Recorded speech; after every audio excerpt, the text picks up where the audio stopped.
ఇన్ని పూరీలు ఫాస్ట్గా ఎలా ఒత్తుతాను? అంటే నువ్వు వినవా?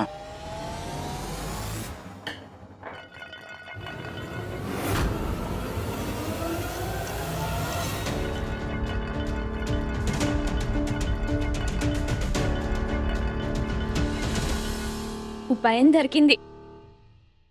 నకిలీ కోడలి తలపై పడిన అసలైన కష్టాన్ని చూద్దామా మరి?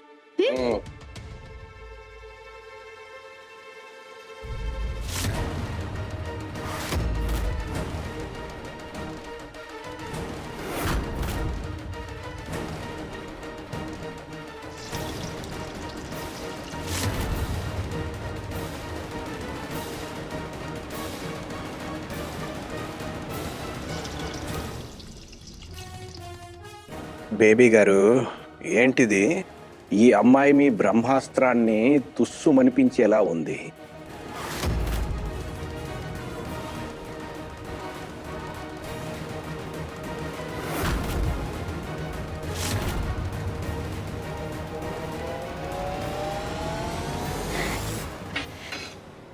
ఏడు గంటల్లోపే ప్రసాదం అంతా తయారైపోతుంది. నన్ను అన్ని ప్రాబ్లమ్స్ నుంచి సేవ్ చేస్తావు Sanjay. Thank you so much and I love.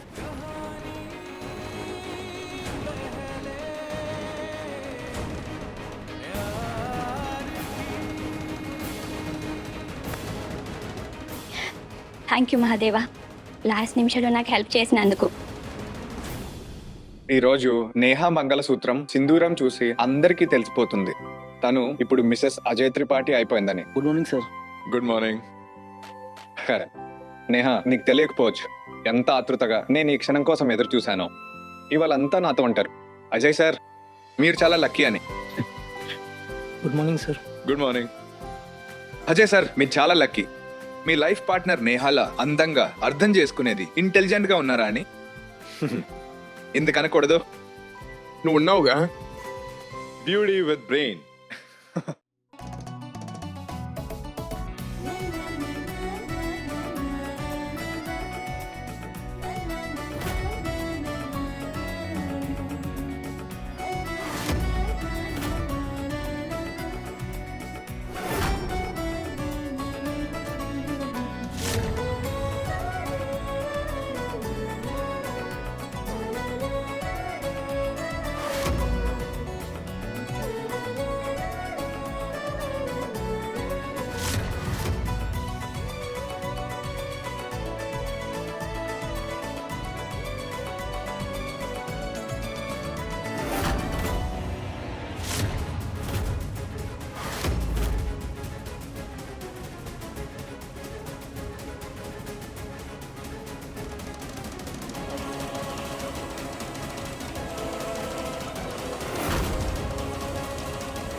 Neha, Neha, Neha, బానే ఉన్నావా? గాయం అవ్వలేదుగా?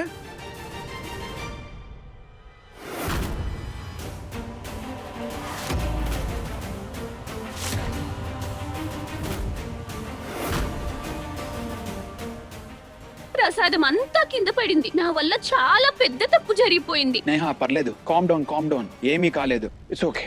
తప్పు కాదు, చాలా పెద్ద పాపం చేశావు. మహాప్రసాదాన్ని కింద పడేసి పాపం చేశావు. నాకు ముందే తెలుసు ఇదంతా నీ వల్ల కాని పని అని. నేను ఇంతో తిట్లు తిన్నాను. ఇతనికి చెప్తున్నాను, అమ్మకి దండం పెట్టి క్షమాపణ అడగండి, కొత్త కోడలతో ఇదంతా అవ్వదు అని. కానీ నువ్వెక్కడి నుంచో మధ్యలోకి వచ్చేసి మహాప్రసాదం నేనే స్వయంగా చేస్తాను అన్నావు. ఇప్పుడు అమ్మగారేమో ఊరంతా దండోరా వేసేశారు మా కొత్త కోడలు స్వయంగా తానే మహాప్రసాదం చేస్తోందని. కానీ నువ్విదేం పనిచేశావు? అరే, ఈ అమ్మాయి జీవితాల్లోని అడ్డంకుల్ని ఏం దాటుతుంది? దారిలోని పడి ఉన్న ఈ పైపే కనిపించలేదు తనకి.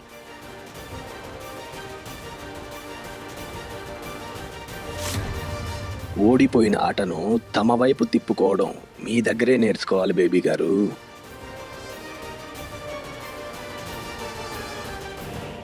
ఓ దేవుడా, ఇప్పుడు పూజ, ధర్మం, కర్మం వీటిలో అబద్ధం ఆడలేంగా. ఇప్పుడైతే అత్తయ్య గారికి నిజం చెప్పాల్సిందే కదా. అమ్మతో తిట్లు తింటాను, అదే కాక కుటుంబం మొత్తం నలుగురిలో నవ్వుల పాలు కావాల్సిందే కేవలం నీ వల్ల. అరే బేబీ గారు శాంతించండి. ఇప్పటి వరకు మీరు మీ అత్తగారి పరువుకి ఏ మచ్చని తేలేదు. అందుకే మీకింత మంచి కోడలు దొరికింది. మన కోడలు నేహ నిన్న అందరి ముందు కుటుంబ పరువుని ఎలా కాపాడిందో ఇవాళ అలాగే. ఏం నేహ కోడలా, గుడి గోశాల తలుపులు 8కి మోస్తారు, ఇంకా సమయం ఉంది. అరే కోడలా, వెళ్ళి త్వరగా 1008 పూరీలు మళ్ళీ చేసేయి.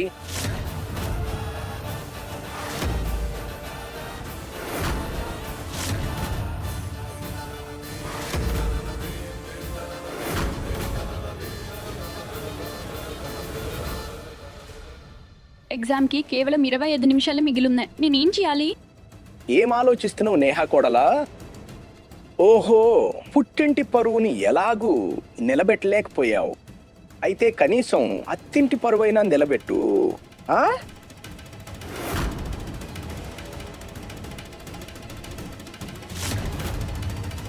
నాన్నగారు, మమ్మీ ప్లీజ్, ఈ మహానైవేద్యం సాయంత్రం కూడా పెట్టొచ్చు. దీని ఎగ్జామ్ మిస్ అయితే ఏరంతా వేస్ట్ అయిపోతుంది. నేను నాన్నమ్మను క్షమాపణ అడుగుతాను. ప్లీజ్ తినని వెళ్ళనివ్వండి. మేమేమైనా దీన్ని గుంజ కట్టేశామా ఏంటి? కుటుంబం పరువును కూడా పక్కన పెట్టేసి వెళ్ళిపో, రాసుకోని పరీక్షను. సమాజం ముందు పరీక్ష ఇవ్వటానికి కుటుంబం అంతా కూర్చునందిగా. ఈ అమ్మాయి మన ఇంటికి కోడలుగా వచ్చినప్పటి నుంచి ఒక్క రోజు ఎవరు ప్రశాంతంగా ఊపిరి పీల్చుకున్నారో చెప్పండి. మమ్మీ, ఇప్పుడు ఇవన్నీ మాట్లాడుకోవడానికి టైం లేదు. ఎగ్జామ్ తర్వాత చూద్దాం. అయినా ఎగ్జామ్కి అరగంట మాత్రమే మిగిలింది. ఇప్పుడు మమ్మల్ని వెళ్ళనివ్వండి ప్లీజ్. నువ్వు పద నేహ.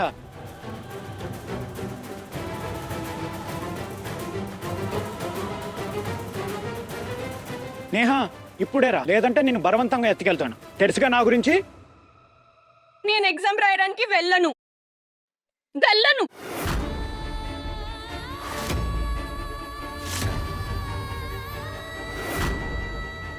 మహాప్రసాదం పాడు చేసిన పాపం నాదే. జీవితంలో ఎలాగూ అన్నీ సగమే చేశాను నేను. కానీ పని పూర్తి చేయకుండా నేనెక్కడికి వెళ్ళను. నా తప్పుడు సర్చ్ చేయకుండా నేనెక్కడికి వెళ్ళను. నేహ, నేను చెప్పానుగా వెళ్ళనని.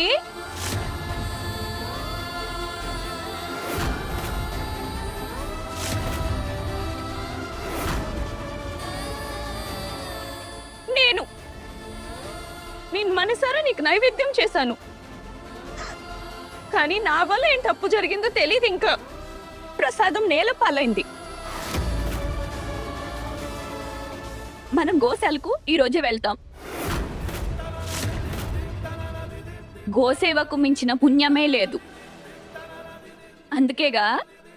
అందుకే గోవుకి అమ్మ స్థానం ఇచ్చారు. నాకు నమ్మకం ఉంది, నా చేతులతో చేసిన నైవేద్యాన్ని తప్పకుండా తీసుకుంటారని నమ్మకం ఉంది. నీ మళ్ళీ 1008 పూరీలు చేస్తాను.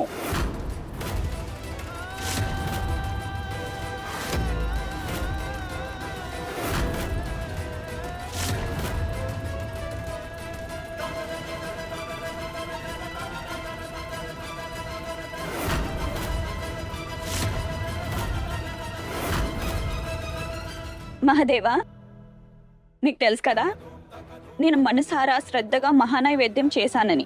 నేను 8 సార్లైనా చేయాల్సి వచ్చినా నాకు తెలుసు, మీ ఆశీస్సులతో నా చేతి మహాభోగం తప్పక స్వీకరించబడుతుంది. మీరు నా తోడుగా నిలబడాల్సిందే మహాదేవా. ఇది నా పరీక్ష మాత్రమే కాదు, నీ పరీక్ష కూడా. Her her Mahadev.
గోసేవకు మించిన పుణ్యమే లేదు.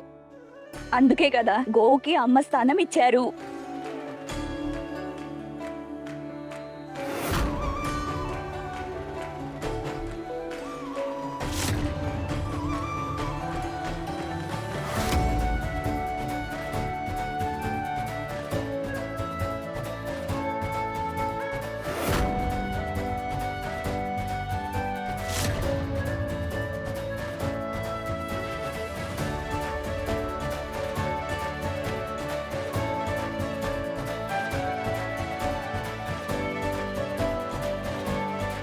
థ్యాంక్ యూ గోమాత, నేను చేసిన మహాప్రసాదాన్ని స్వీకరించినందుకు.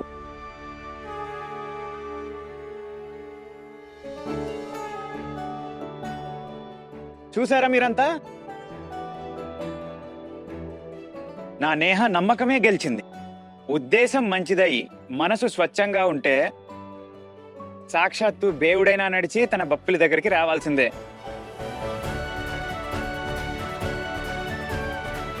నిజమే చెప్పారు మరిది గారు. ఎవరికి తెలుస్తుంది గోమాత స్వయంగా మన ఇంటికి వస్తుందని?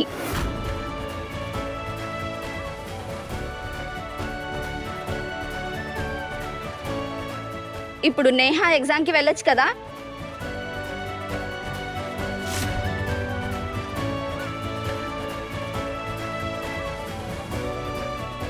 ఎగ్జామ్ 7:30కు మొదలవుతుంది. మార్నింగ్ రోడ్ ఖాళీ ఉంటుంది కనుక నేను టైంకి చేరుకుంటాను. Her her Mahadev.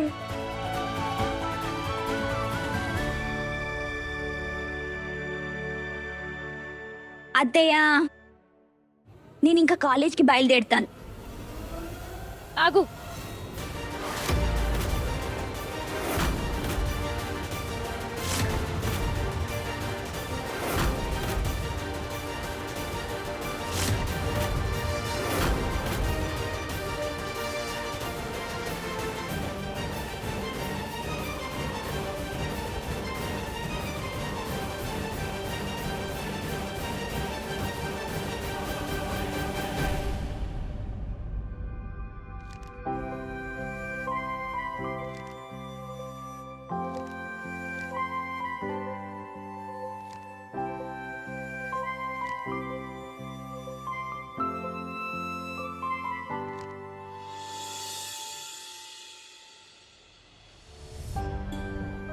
రేపటి ఎగ్జామ్లో వచ్చే పేపర్ ఇది నేనే సెట్ చేశాను. కొంచెం థ్యాంక్ యూ అండ్ సారీ. ఎందుకంటే నేహ శర్మ ఎప్పుడూ చీటింగ్ చేయలేదు, ఇకపై చేయదు.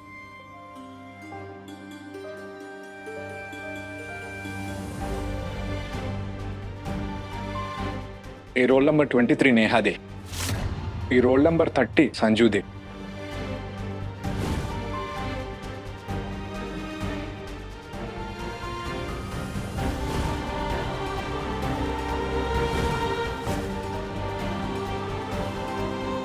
వీళ్ళని దూరం చేయాలని ట్రై చేసినా ఎందుకో తెలియదు ప్రతిసారి లక్ వీళ్ళని కలుపుతుంది.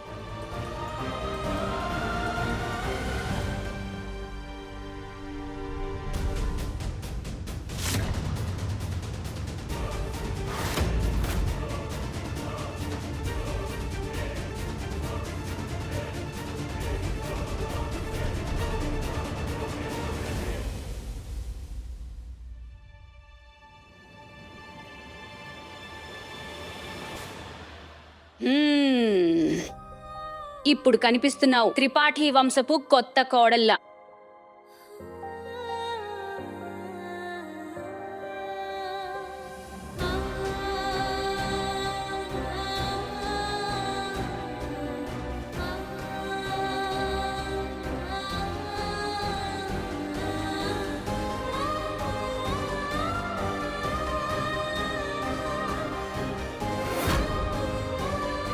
అత్తయ్య, ఎగ్జామినేషన్ హాల్కి నేను ఇలా వెళ్ళలేను. కాలేజ్కి కొన్ని నియమాలున్నాయి. నియమ నిబంధనలు సాధారణ స్త్రీలకు ఉంటాయి. అరే, నువ్వు ఎమ్మెల్యే మదన్ మోహన్ త్రిపాఠి గారి కోడలివి కదా, నీ భర్త కూడా కాలేజీలో ప్రొఫెసరే కదా, నిన్ను ఎవరాపగలరు? అద్దయ్య, ఒక్కో చేతికి ఒక్కో తులం గాజులున్నాయి. ఇంత బరువుతో పాపం ఆన్సర్స్ ఎలా రాస్తుంది తను? 4 అక్షరాలు తక్కువ రాస్తే ఫెయిల్ అయితే అయిపోదు కదా. హా కానీ 4 నగలు తక్కువ వేసుకుంటే జీవితం అనే పరీక్షలో తను ఫెయిల్ అవ్వడమే కాదు, అత్తింటి వాళ్ళని కూడా ఫెయిల్ చేస్తుంది. వంశపు హోదా, ఇంకా ఆడంబరం, ఇవన్నీ మన ఆడవాళ్ల ఒంటిపై ఉన్న నగలతోనే కదా బయటపడతాయి. అత్తయ్య, పోతుందనే భయంతో నేను ఎప్పుడూ అసలైన బంగారు చైన్ కూడా వేసుకోలేదు. ఇన్ని నగలు వేసుకుని భయంతో నేను ఊపిరి కూడా తీసుకోలేను. ఈ వంశపారంపర్య నగల్లో నేనేదైనా పోగొట్టుకుంటే నన్ను ఎప్పటికీ క్షమించుకోలేను. భుజాలు అప్పుడే బలపడతాయి ఎప్పుడైతే మనం బాధ్యతలు మోస్తామో. ఒక కూతురుగా నీ బాధ్యత నువ్వు నెరవేర్చలేకపోయావు, కానీ కోడలిగా నీ బాధ్యతను నీకు ఖచ్చితంగా నేర్పి తీరుతాను నేను.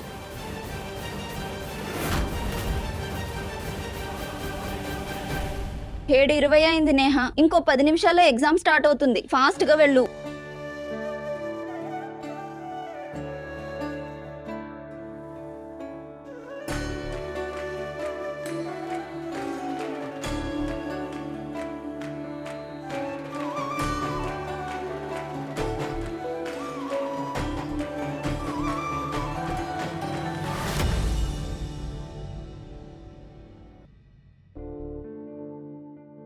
ఈ నదల బరువుకి పరిగెత్తడం కూడా కష్టంగా ఉంది. ఎగ్జామ్ స్టార్ట్ కావడానికి 10 నిమిషాలే ఉంది. హే మహాదేవ, సాయం చేయి.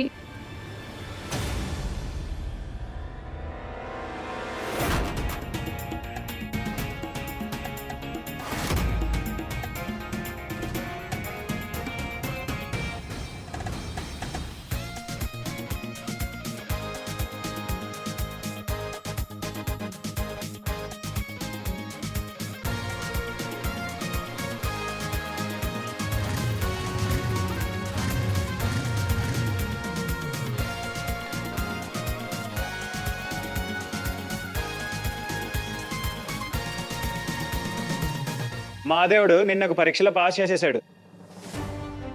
మరి రెండో పరీక్షలో నేను ఎలా ఫెయిల్ అవ్వని ఇస్తాడు? తన వంతు ఆయన చేసేసాడు. నా వంతు పని చేయడానికి నన్ను పంపించాడు. పద కూర్చో, ఎగ్జామ్కి లేట్ అవుతుంది.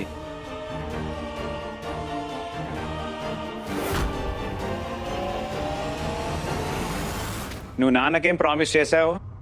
ప్రతి ఎగ్జామ్లో ఫస్ట్ వస్తాననేగా, రైట్? నువ్వు వరల్డ్లోనే బెస్ట్ కూతురువి. ఇప్పుడు నాన్న కోసం బెస్ట్ స్టూడెంట్ అవ్వాలి.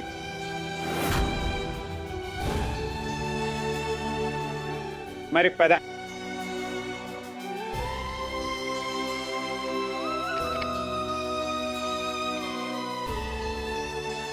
నేహ, నువ్వు ఆలోచిస్తూ ఉంటే మరి నేను కూడా నిన్ను టైంకి కాలేజ్కి చేర్చలేను. పద నేహ.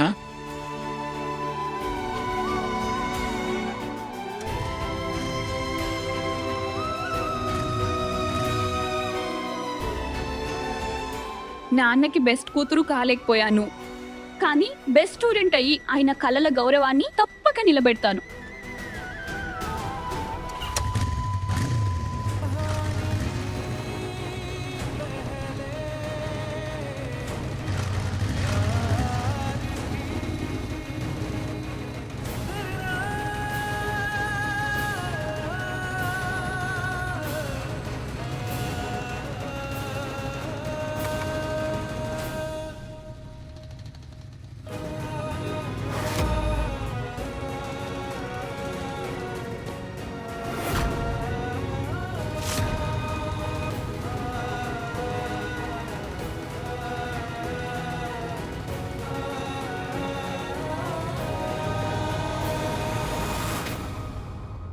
ఏమైంది? బైక్ ఎందుకు ఆపావు? ఎగ్జామ్ మొదలవడానికి 7 నిమిషాలే ఉన్నాయి. చూడలేదా, సిగ్నల్ రెడ్ పడింది.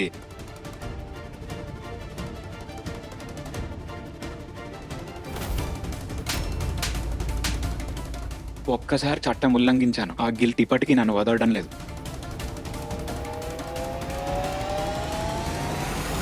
గ్రీన్ పడింది, పదా.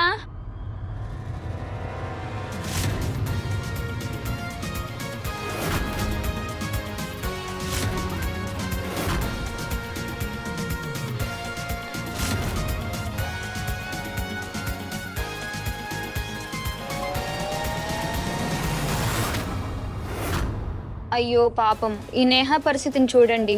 పెళ్లికి ముందు అక్కగారిలా ఉండేది, కానీ ఇప్పుడు పెళ్లి తర్వాత ఏకంగా ఆంటీ గారిలా ఉంది.